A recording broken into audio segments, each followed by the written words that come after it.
কাউখালীর মুসলমান চাঁদপুরবাসী খুবই মনোযোগ দিয়ে কথাগুলি শুনেন। দুনিয়াতে আজ যারা সম্মানিত, হাসরের ময়দানে এদের ভিতরে অনেকেই হবে অপমানিত। ও বাজান মনোযোগ দেন, দুনিয়াতে আজকে যারা কোটিপতি, হাসরের মাঠে তারা সবাই থাকবে উলঙ্গ। কি কথা বলেন ঠিক কিনা? বাজানো পৃথিবীর বড় বড় সাম্রাজ্যের অধিপতি যারা ছিলেন, যারা স্বর্ণের জিনিস ব্যবহার করত, তাদের প্রাসাদ ছিল স্বর্ণ দিয়ে বানানো, তাদের খাট ছিল স্বর্ণ দিয়ে বানানো, তলোয়ারের হাতলটাও স্বর্ণ দিয়ে বানানো, পোশাকে স্বর্ণ খচিত পোশাক পরে আলিশান গাড়া বনার দিয়ে সেই দিন তারা দুনিয়া চালাইছে। তাদের নাম শুনলে দুনিয়ার মানুষ থরথর থরথর করে কাঁপছে। এই মানুষগুলি কিয়ামতের মাঠে আল্লাহর আদালতের সামনে মাথা নত করে সিজদার মধ্যে পড়ে থাকবে, পোশাকবিহীন। তাদের কোনো পোশাক আর সেই দিন থাকবে না।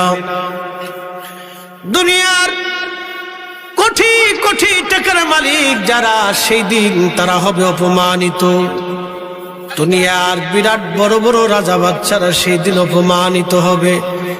কিন্তু দুনিয়ার কিছু ভিখারি, দুনিয়ার কিছু দিন মজুর, দুনিয়ার কিছু নিম্নবিত্ত, দুনিয়ার কিছু মধ্যবিত্ত, দুনিয়ার কিছু আশিক রাসূল, দুনিয়ার আল্লাহর গোলাম কিয়ামতের ময়দানে আরশে মুআল্লার নিচে নূরের মিম্বরে নূরের চেহারা নিয়ে তারা বসে থাকবে। চিৎকার মেরে বলা যাবে আল্লাহু আকবার।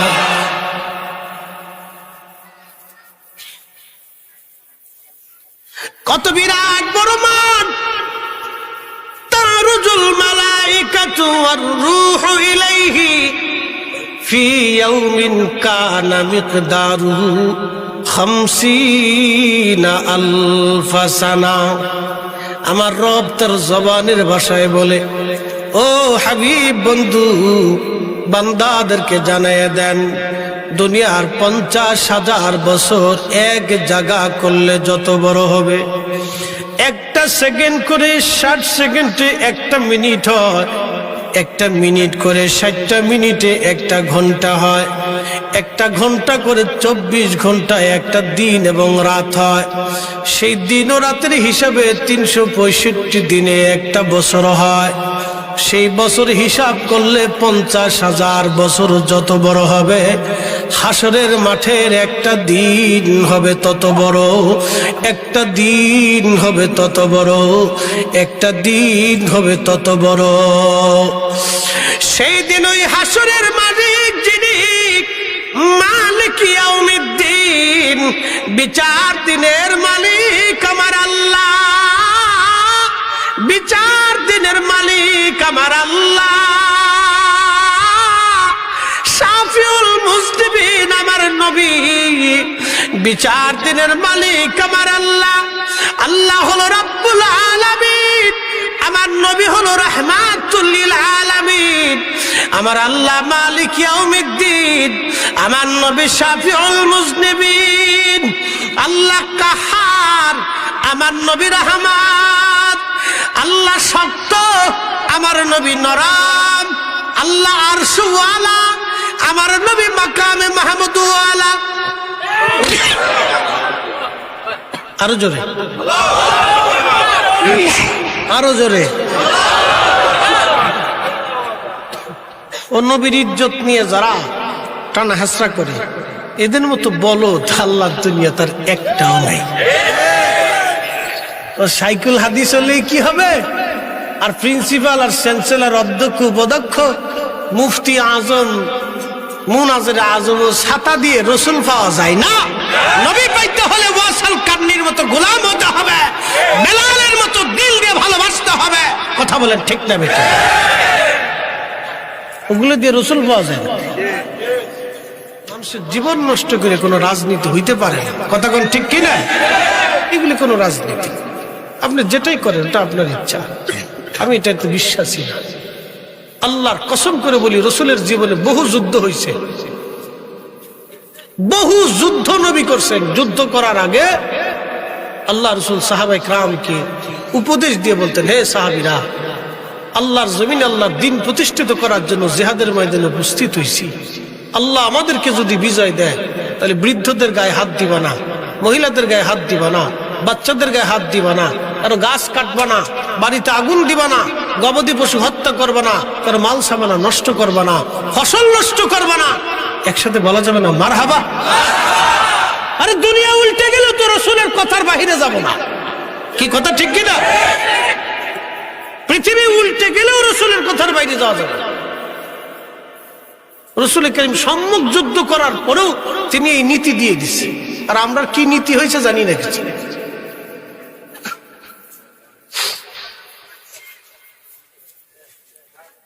প্রিয় মুসলমান, খুবই মনোযোগ দিয়ে শুনিয়া যান চাঁদপুরবাসী।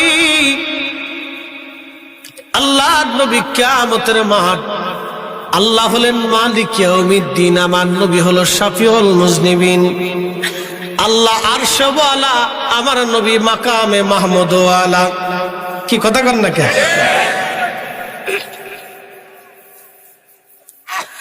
সেই নবীর শান আর ইজ্জত বলার কোনো কিছুই নাই। সেই নবী নিজেই ইজ্জত ওয়ালা, নবী নিজেই ইজ্জত ওয়ালা, নবী নিজেই সম্মানওয়ালা, নবী নিজেই দলিল। আল্লাহর পরেই আমার নবী দলিল। আল্লাহর পরে কে দলিল? নবী তো নিজেই দলিল।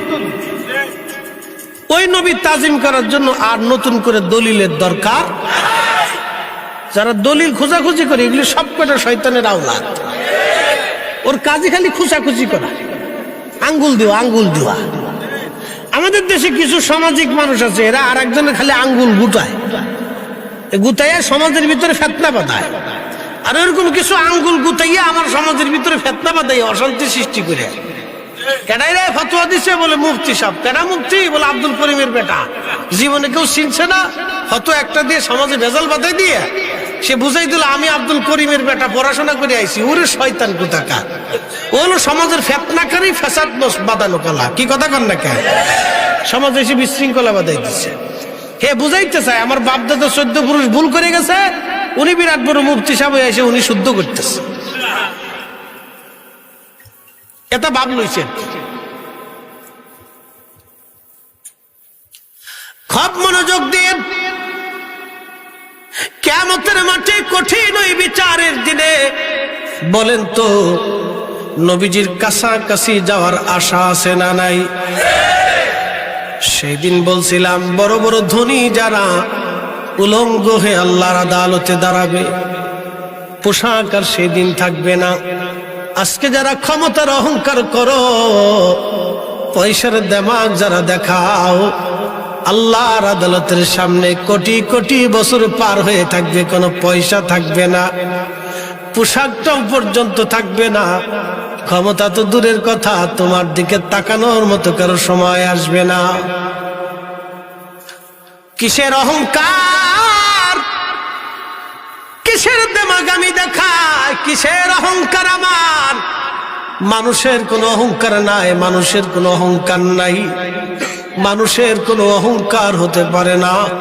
অহংকার একমাত্র আমার আল্লাহ।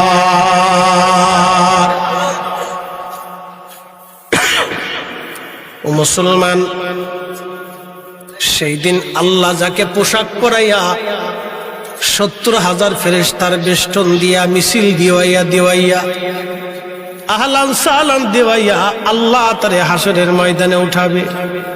আজকে ছেলেরা আমার মিছিল দিতে দিতে আনছে, কারণ আমি আজকের প্রধান গেস্ট, প্রধান আলোচক। আপনারা আনছেন মিছিল দিতে দিয়ে, আইনা আমার চেয়ারে বসাইলেন, আমার আপনারা সম্মান দিলেন, ইজ্জত দিলেন। কঠিন হাসরের মাঠে সব থাকবে উলঙ্গ, আমার নবী থাকবে জান্নাতের পোশাক পরনে বলা। সবাই থাকবে একা একা, আর আমার নবীকে বর্তমানে রওজা শরীফ থেকে আল্লাহ উঠাইয়া 70,000 ফেরেশতার বেষ্টনী দিয়া মিছিল দিওয়াইয়া দিওয়াইয়া আমার আল্লাহ হাসরের ময়দানে আল্লাহর আরশে আল্লাহর ডান পাশে মাকামে মাহমুদের আসনে নবীরে আল্লাহ বসাই দিবে। ওই নবীর ইজ্জত নিয়ে যারা খুশাখুশি করো, তুমি খুশাইতে থাকো, তোমার খুশানোর ফতোয়া মানার টাইম সুন্নিদের না। করে বলেন ঠিক কিনা?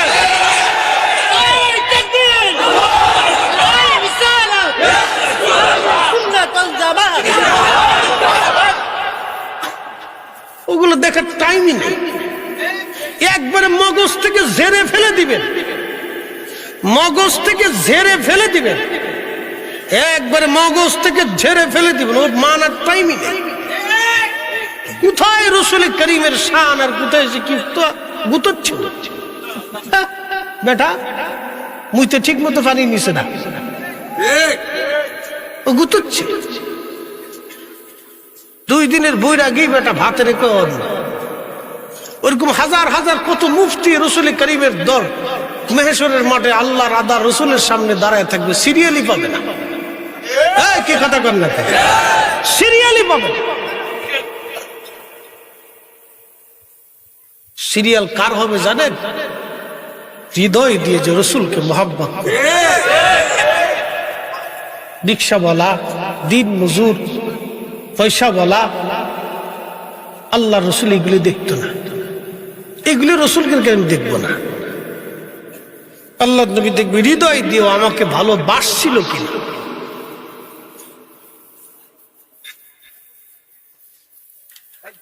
চাঁদপুরবাসী খুবই মনোযোগ দিয়ে শুনিয়া যান। হাসরের মাঠের আলোচনায় চলে গেছি এই জন্য ক্ষুধার ভয় তো আমাদের দরকার। আমাদের অন্তরে আল্লাহর ভয় কমে গেছে, আল্লাহর ভয় আমাদের অন্তরে কমে গেছে, আল্লাহর ভয় আমাদের অন্তরে নাই। আমরা এখন দোয়া করি কিন্তু দোয়া কবুল হয় না। আগের জামানার অলিরা আসমানে তাকাইতো, ক্ষুধার আকাশ থেকে বৃষ্টি আসতো। মিথ্যা বলতেছি? সাটা দিয়ে, সাটা দিলে একটু চিনি সারা দিলে ভালো আর কি। ডায়াবেটিস নাই, কিন্তু চিনি সারা খাই আর কি। না, আমরা দেশে তো সব ভেজাল, পানির ভিতরে ভেজাল, চিনিতে ভেজাল, খাওয়ানে ভেজাল, সব কিছুতেই ভেজাল। ভেজালের তো শেষ নেই। যদ্দূর ফাইনে সারা যায়, করোনা বাংলাদেশে ঢুকে এই দেখে যে সব ভেজাল, এখানে ঢুকে আমি মরে যাবো জায়গায়। পরে বেড়াই চলে গেছে ইউরোপে, ওখানে যায় ধরছে, তো করে পাইছি দাঁড়া, তোরা ভালো জিনিস খাইস, তো করে আজকে ধরছি। আমরার ভিতরে ঢুকে দেয়, এটা ঢুকার কিছু নাই, আমার চাইতে বড় নাই, ঢুকে রয়েছে। টাঙ্গাইলের মধুপুর গেছি আনারস কেনার জন্য, বললাম কিনে দেন ভালোটা, গাছ থেকে কাইটে দেন। হুজুর ডাকার দাও যা, গাছের দাও তা। বললাম কারণ কি? কে একবারে গাছে ইনজেকশন মেরে দিচ্ছে। আনারস আনারস, এটার ভিতরে গাছে ইনজেকশন মারছে। কি বাঙালি চিন্তা করেন, এরা কিয়ামতের মাঠে এরকম সুযোগ তালাশ করে, দেখি কোনো সিস্টেম আছে কিনা।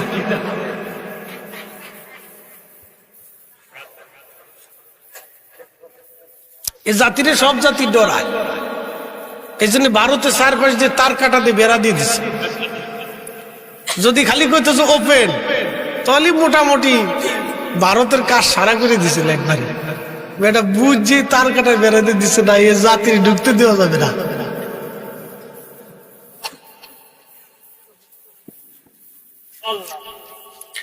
তেলের গাড়ি তেলে চলে,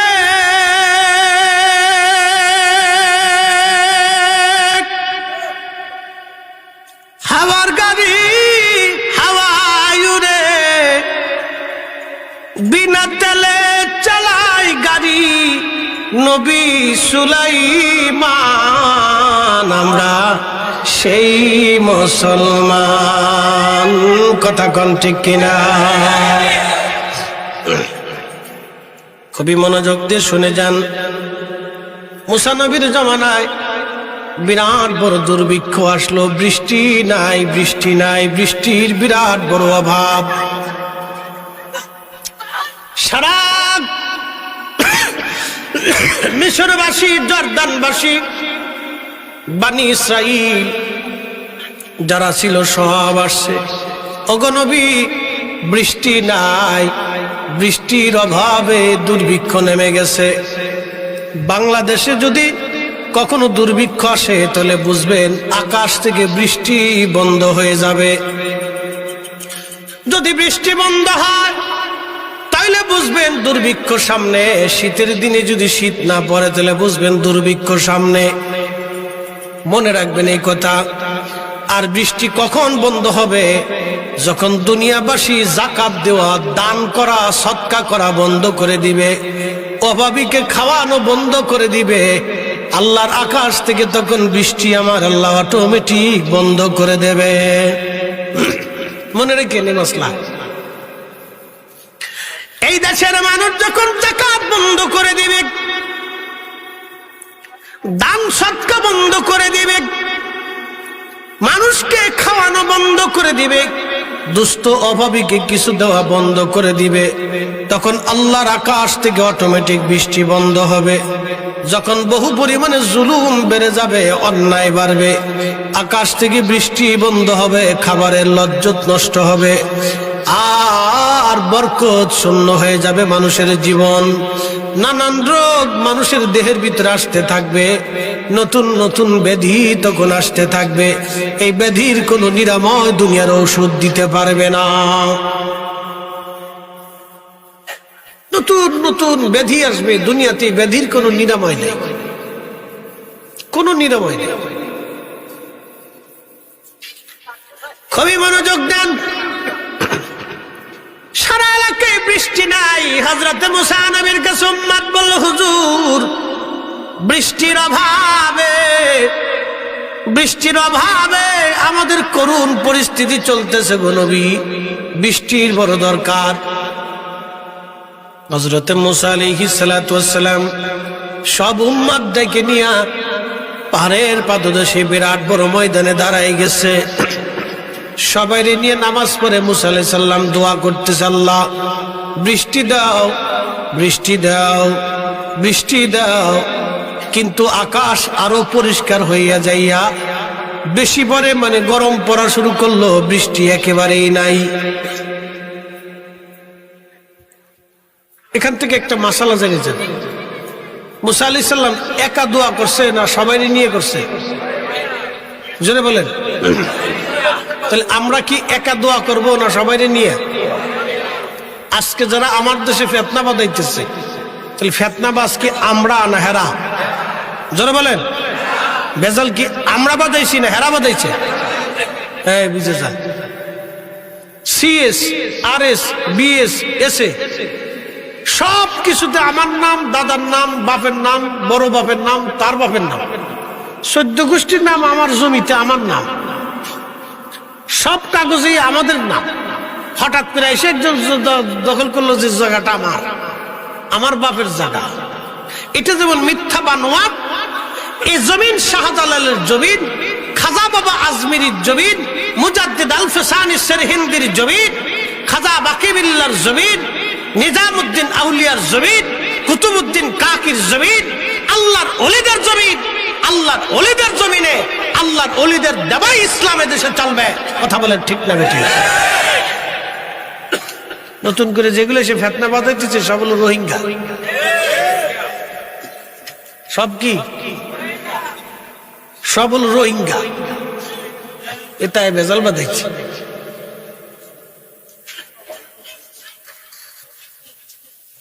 কষ্ট হচ্ছে? রোহিঙ্গা। এদেশের রোহিঙ্গারা যেরকম আশ্রয় দিছে, ফিলিস্তিনিরা ওই ইসরায়েলিদের ওরকম আশ্রয় দিছিল। বুঝতে পারছেন? পৃথিবীর একটা দেশ মানবতা দেখাইতে যে বিপদে পড়ছে, এটার নাম ফিলিস্তিন। ফিলিস্তিনিরা সহজ সরল মনের, ওরা চিন্তা করলো এই কয়টা ইহুদি কোথায় থাকবে, ঘরে মাইরে টরে ফেলতেছে, জায়গা টাকা দিছে, খাবার টাবার দিছে, কাপড় চোপড় দিছে, এরাই এসে তাদের সন্তানদেরকে গুলি করে করে মারতেছে। বাপ কুত্তারে খাওয়ালেও বেইমানি করে না, কিন্তু এই ইসরায়েল ইহুদিরা এর কুত্তার চাইতে নিকৃষ্ট। ওরা ফিলিস্তিনিদের সাথে বেইমানি করছে। রোহিঙ্গারা 50 বছর পরে যদি আমরা দেশ দখল করে তোরা বেরোয় যা এ দেশ আমরা, তাহলে বুঝতে হবে ওরা কুত্তার চাইতে নিকৃষ্ট, ওদের কোনো কৃতজ্ঞতা নাই। স্বাধীনতার যুদ্ধে রোহিঙ্গারা আমরা জায়গা দিছিল না, ইতিহাস মনে রেখেন। আল্লাহ সাইডে দেয় কিন্তু ছাড় দেয় না।